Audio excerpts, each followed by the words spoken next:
আমার এই ছোট্ট বাগানটাই আমার ছোট পৃথিবী। এই ছোট্ট পৃথিবীটাই হচ্ছে আমার সবচাইতে আনন্দের জায়গা, সবচাইতে ভালো লাগার, ভালোবাসার জায়গা, সবচাইতে যত্নের জায়গা এবং আমার সব আনন্দ সুখ সবকিছু আসলে আমি এখানেই খুঁজে পাই। আমার এই বাগানের মালিনী হচ্ছে কিন্তু ছোট্ট 3 বছরের একটা মেয়ে, সে আমারই মেয়ে, কারণ সে হচ্ছে আসলে আমাদের সাথে টেক কেয়ার করে, স্পেশালি তার বাবার সাথে। আমি কিন্তু অতটা যত্ন নেই না, টেক কেয়ার করি না, গাছ কিনি ঠিক আছে, কিন্তু গাছের যত্ন কিন্তু আমার মেয়ে তার বাবার সাথে নেয়। তো সেই জন্য সেই হচ্ছে এই এত বড় বাগানের মালিনী। আমি বেসিক্যালি ওকে বিয়েই করছি, এটা ওর ধারণা যে ও চিটাগং এ থাকে, গাছটা বন আছে, এই জন্য আমি ওকে বিয়ে করছি।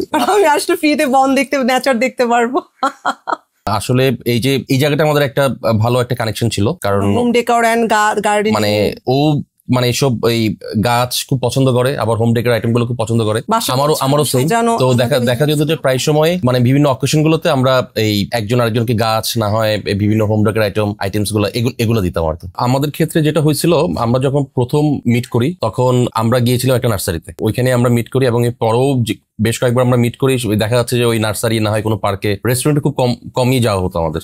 এখনো আমাদের সেই অভ্যাসটা রয়ে গেছে। আমরা গেলেই, আমরা বরিশাল আমাদের হোম টাউনে গেলেই কিন্তু আমরা কিন্তু ওখানেও সেই এখনো গিয়ে গাছ কিনি, সেই নার্সারি গুলোতে যাই। আর এখনো দেখা যাচ্ছে যে প্রায় সময় বিশেষ করে ছুটির দিনে হয়তো দেখা গেল বিকেল বেলা আমরা আমাদের বাসার আশেপাশে কিছু নার্সারি আছে, আমরা ওখানে চলে যাই। আমাদের এটা খুব ভালো লাগে, আমরা এনজয় করি, আমাদের মেয়েটাও খুব এনজয় করে।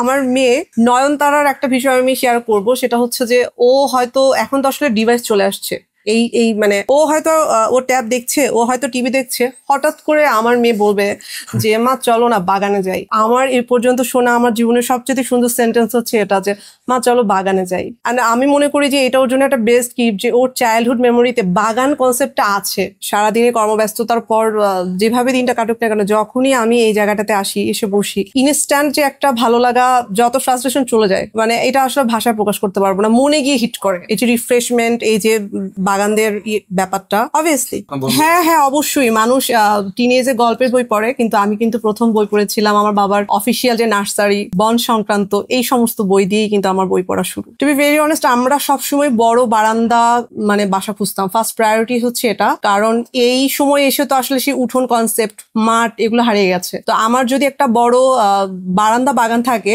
আমার বাচ্চার মানসিক বিকাশে কিন্তু ওটা আসলে আমার মনে হচ্ছে খুব প্রয়োজন। তো আমার বাচ্চা হওয়ার পরে এই জন্য আমরা প্রায় 1.5 বছর শুধু একটা বড় বারান্দাওয়ালা বাসা খুঁজেছিলাম, যেন একটা সুন্দর একটা বাগান করতে পারি এবং সেখানেও আসতে পারে, উপভোগ করতে পারে। এইটা ছিল মূল কনসেপ্ট। প্রথম দিকে অবশ্য অনেক গাছ মারা যায়, কিন্তু মারা যাওয়ার পরেও আমরা কন্টিনিউ করে গেছে আমাদের পছন্দের মতো আরো কিছু গাছ এখানে অ্যাড করার। আমারও এদিক দিয়ে ওর সাথে বেশ ভালোই মিল। আর তাছাড়া আমাদের এই জায়গাটাতে কমন একটা মিল আসলে কি খুঁজে পাই বলতে, এরা আমার বন্ধু। আমার সমস্ত দিনের শত ব্যস্ততা, শত ডিপ্রেশন, শত কিছুর পর যখন আমি ওদের কাছে এসে বসি, তখন যে আমার একটা মেন্টাল স্যাটিসফ্যাকশন কাজ করে, সোল স্যাটিসফ্যাকশন। এটা এমনও হয়েছে, হ্যাঁ পার্টি করে, আমার এক ভাই আছে না, উনি এখানে শিশু গল্প করে, আমরা কথা বলি, লুডো খেলি, যেটা বলছিলাম ওইটাই এক্স্যাক্টলি। হ্যাঁ এরকম হয়েছে, এটা ও ঘুমায় যায়।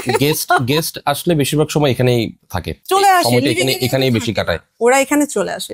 আর গাছের ব্যাপারটা আসলে অনেকের কাছে নেশার মতো, তো আমার কাছে মাঝে মাঝে মনে হয় কি এটা অনেকটা মেডিটেশনের মতো কাজ করে। আমি যেমন সারাদিন অনেক ব্যস্ত থাকি, কিন্তু এর ফাঁকেও আমি একবারের জন্য হলে এখানে আসবো, এসে গাছগুলো দেখবো, হয়তো পাতাগুলো একটু ছেটে দিলাম, বা এখানে যে বিভিন্ন রকমের পোকামাকড় আসে সেগুলো দেখি। তো এটা অনেকটাই রিফ্রেশ করে, রিল্যাক্স করে। আমার আর আপনার ভাইয়া যখন ঝগড়া হয়, তখন যে জিনিসটা হয় যে আমি তো বারান্দায় এসে হুট করে দেখবো কি একটা গাছ, আমার কোনো পছন্দের একটা গাছ ও কখন যেন কিনে এসে রেখে গেছে, ওই সময় রাগটা আসলে পানি হয়ে যায়। হ্যাঁ একদম এক্স্যাক্টলি, এখানেই শেষ আমাদের ঝগড়ার শুরু, যেখানেই হোক শেষটা এখানে এসেই হয়। আমি আমার নিজের পরিচর্যার চেয়ে ওই বাগানের পরিচর্যা বেশি করি, এটা সত্যি কথা। কারণ বাগানটাকে যখন আমি পরিচর্যা করি আমার শান্তি লাগে, আমার ভেতর থেকে ভালো লাগে, এটা আমাকে মানসিক শান্তি দেয়। আমার ক্লোজ একটা বড় আপু, উনি দীর্ঘ প্রায় 8-10 বছর হচ্ছে বারান্দায় যান না, টোটালি যান না, বিকজ উনি হচ্ছেন সিক। তো উনি আসলে হুইল চেয়ার ছাড়া মুভ করতে পারেন না। আমার বাসায় যখন উনি আসে, উনি এই দীর্ঘ 8-10 বছর পর উনি বারান্দায় আসে এবং আমি ওনার সেই হাসি খুশি মুখটা বা ওনার সেই যে স্যাটিসফ্যাকশনটা আমি দেখেছিলাম, এবং উনি বলেছিল যে আমি আকাশ দেখতেছি অনেকদিন পর। হয় না হুইল চেয়ারে করে তো একটু সুন্দরভাবে মুভ করা যায়, আমার এই বারান্দাটাতে, ছোট বারান্দায় তো সেটা সম্ভব হয় না। ওনার বাসা আমার ডাবল, কিন্তু বারান্দার স্পেস এত না। ওইটা আমার খুব মনে লেগেছিল। 8-10 বছর সে যায় না এই বারান্দায়, আমার এই বারান্দায় আসছে 8-10 বছর পর। কেন ইমাজিন,